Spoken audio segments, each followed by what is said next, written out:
One more question based on something the lender told me today, that it is difficult to find smaller loans.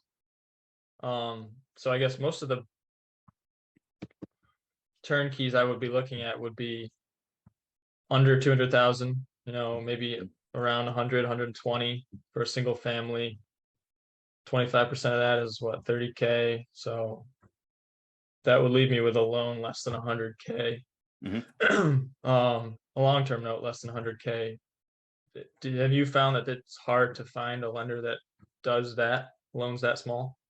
Yeah, that's a good question. So it's a really helpful question, particularly because some people will go into a market because the price of entry is so low.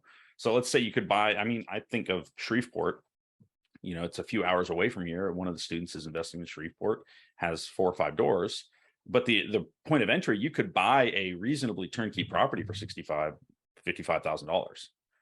One of the challenges you run into is how to finance that deal. It's doable, but it's different.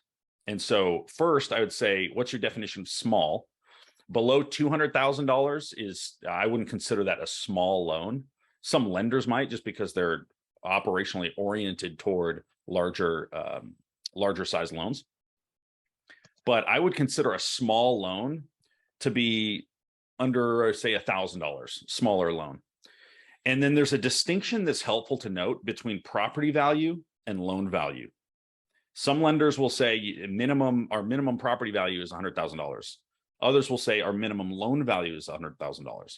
That's pretty different for you, because if you're focusing on a turnkey or a BRRRR property whose value or ARV is going to be around that amount, then it changes what types of properties you might look for. If you're investing in turnkey properties for simplicity, then you want to try and avoid that type of challenge. There are a lot of if you're looking for a loan value of $100,000 or more, you're going to have a pretty easy time. It's not going to be a challenge. One of the benefits there's a lot of people competing for those types of products, which pushes down the rates and the fees and makes them more competitive. When you start looking for, say, a $55,000 loan, it becomes more challenging because there's less people that offer those types of loans, which means there's less competition, which means they can charge higher rates and higher fees and maybe less advantageous to the investor terms, like a 20-year amortization schedule.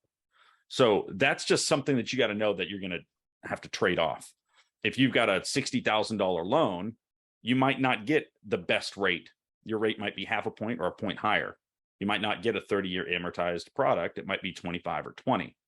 And lots of times those types of loans, those smaller loans, are going to come from local banks, maybe regional banks, some local credit unions and places like that.